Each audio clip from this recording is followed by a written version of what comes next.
Sanctus,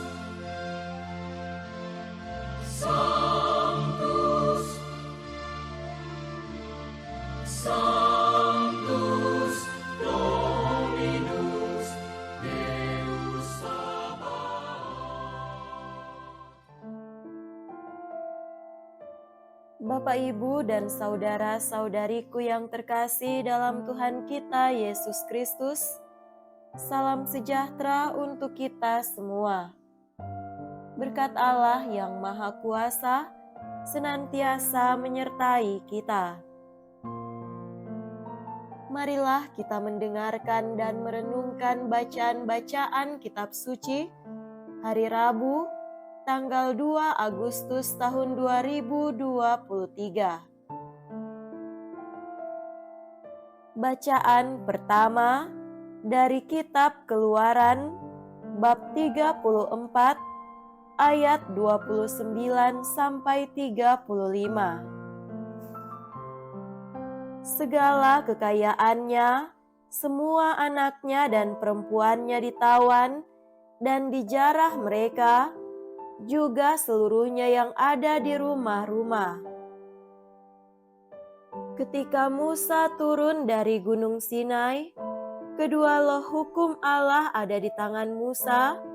Ketika ia turun dari gunung itu, tidaklah ia tahu bahwa kulit mukanya bercahaya, oleh karena ia telah berbicara dengan Tuhan. Ketika Harun dan segala orang Israel melihat Musa, tampak kulit mukanya bercahaya, maka takutlah mereka mendekati dia. Tetapi Musa memanggil mereka, maka Harun dan segala pemimpin jemaah itu berbalik kepadanya, dan Musa berbicara kepada mereka. Sesudah itu mendekatlah segala orang Israel, lalu disampaikannyalah kepada mereka segala perintah yang diucapkan Tuhan kepadanya di atas Gunung Sinai. Setelah Musa selesai berbicara dengan mereka, diselubunginyalah mukanya. Tetapi apabila Musa masuk menghadap Tuhan untuk berbicara dengan dia, ditanggalkannyalah selubung itu sampai ia keluar, dan apabila ia keluar dikatakannya kepada orang Israel apa yang diperintahkan kepadanya. Apabila orang Israel melihat muka Musa, bahwa kulit muka Musa bercahaya, maka Musa menyelubungi mukanya kembali sampai ia masuk menghadap untuk berbicara dengan Tuhan. Demikianlah sabda Tuhan. Syukur kepada Allah.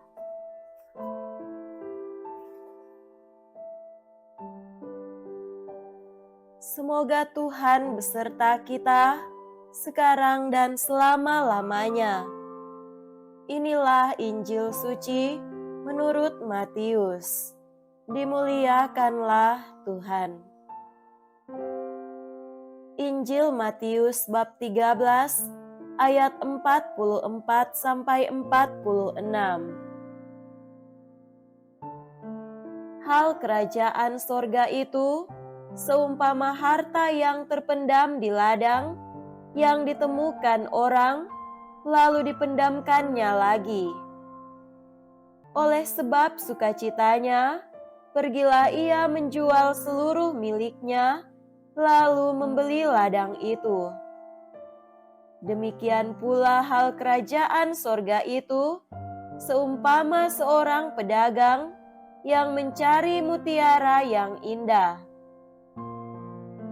Setelah ditemukannya mutiara yang sangat berharga, ia pun pergi menjual seluruh miliknya, lalu membeli mutiara itu. Demikianlah sabda Tuhan. Terpujilah Kristus.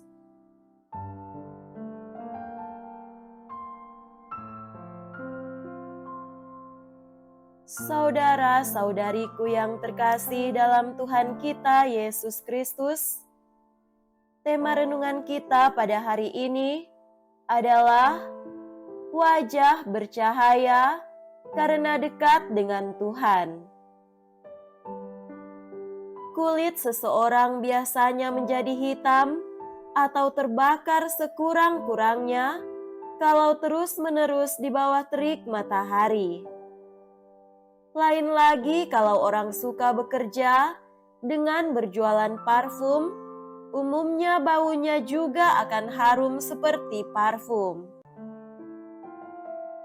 Pada bacaan pertama, dikisahkan bahwa Musa yang turun dari Gunung Sinai, yakni setelah ia berjumpa dan berbicara dengan Tuhan selama 40 hari.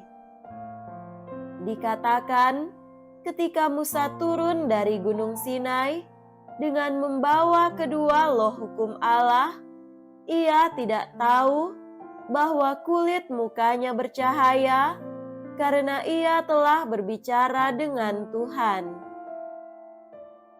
Kata bercahaya pada bacaan pertama tadi muncul sampai 3 kali, dan bagaimana saat berbicara dengan umat Israel, muka Musa harus diselubungi agar orang-orang Israel tidak menjadi silau.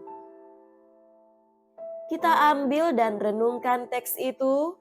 Muka Musa bercahaya karena ia telah berbicara dengan Tuhan.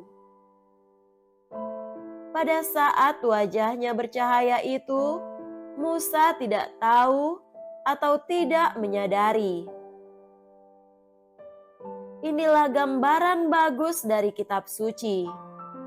Apabila orang sering berjumpa dengan Tuhan, sering berbicara dengannya, berdoa, muka orang itu akan bercahaya, yaitu cahaya yang terpancar. Tentu cahaya itu tidak dalam arti kemudian kepalanya bersinar, seperti ada lampu yang menyala sekian puluh watt. Intinya, orang yang dekat dengan Tuhan, orang yang suka berdoa dan berbicara dengan Tuhan, aura atau sinar wajah orang itu akan bercahaya. Cahaya wajahnya hanyalah hasil dari kedekatan dengan Tuhan. Cahaya wajahnya ini hanyalah ungkapan dari apa yang ada di batin orang itu, dekat dan mengalami kesatuan dengan Tuhan. Saudara-saudariku terkasih, cara berlama-lama berbicara dengan Tuhan seperti Musa atau berdoa yang berlama-lama adalah dengan adorasi Ekaristi. Marilah kita mencintai adorasi Ekaristi. Kita cukup hadir di hadapan Tuhan yang hadir dalam sakramen Maha Kudus. Kita bisa berbicara dengannya dan usahakan kalau bisa 1 jam setiap harinya. Paus Fransiskus amat suka akan adorasi Ekaristi setiap harinya selama 1 jam. Paus berkata, dengan adorasi, kita tidak hanya dapat memandang Tuhan dan berbicara dengannya, tetapi juga membiarkan Tuhan memandang kita. Semoga demikian. Amin.